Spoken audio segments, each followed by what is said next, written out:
अभी जो हम जानकारी देख रहे हैं, definitely it is an act of aggression, लेकिन जो हुआ है, how much will it affect पूरा जो दुनिया भर में अभी जो चल रहा है उस सबको, specially considering what is happening China और भारत के बीच में, या उससे कोई फर्क पड़ेगा या नहीं पड़ेगा? Your reaction sir.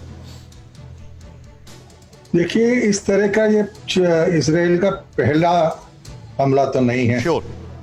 जब इराक ईंधन बना रहा था परमाणु अस्त्र के लिए, इराकी जो फैक्ट्रीज रिएक्टर्स थे उस पर हमला किया इजराइल ने।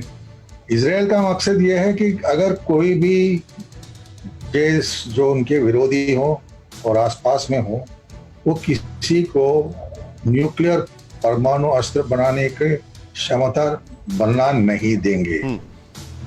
तो ये सारी दुनिया जानती है कि इस पर लगा हुआ है ईरान कई सालों से, और ये कोई नई बात नहीं है कि इजराइल पहली बार कर रहा है। एक सद्दाम हुसैन के ज़माने में वहाँ भी उन्होंने इस तरह की हमला अमेरिकन जहाज़ों के साथ किया।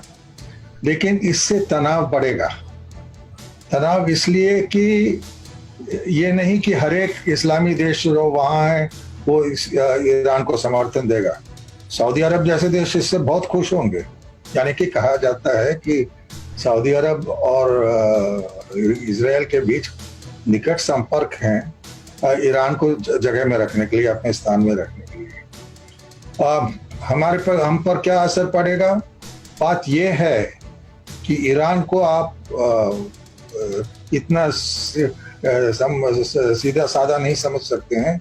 ईरान अगर चाहे तो वो जो पूरा इलाका है जिसे स्ट्रेट्स ऑफ हॉर्मुज कहते हैं, जिससे हमारा तेल और दुनिया का करीब 30% तेल आता है, उसे बंद कर सकते हैं।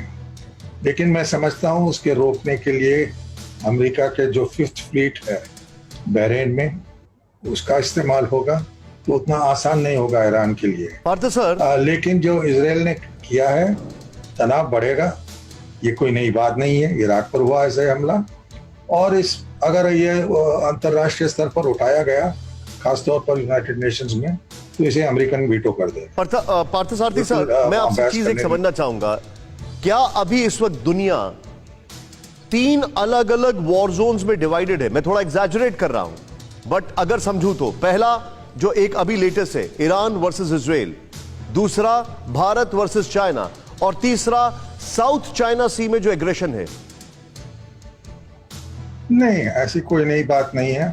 साउथ चाइना सी में 15 साल से चीन उन देशों पर की सागरी सीमाओं पर हमला कर रहा है जहां तेल ईंधन ढूंढा गया है और जानकारी है कि वहां तेल ईंधन है।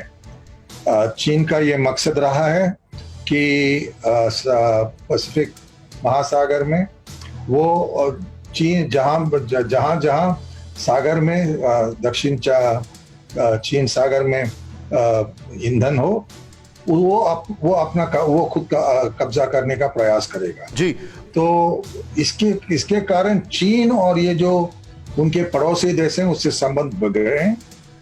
और पिछले एक हफ्ते पहले आसियान की तरफ से एक रेजोल्यूशन निकला, प्रस्ताव, कि चीन को अंतर्राष्ट्रीय कानूनों का मर्यादा समझना चाहिए और इस तरह के कार्रवाइयों रोकना पड़ेगा। पहली बार यह है कि सम्मिलित होकर दक्षिण एशिया के देशों ने चीन के खिलाफ इस तरह से प्रस्ताव पास किया। Got your point.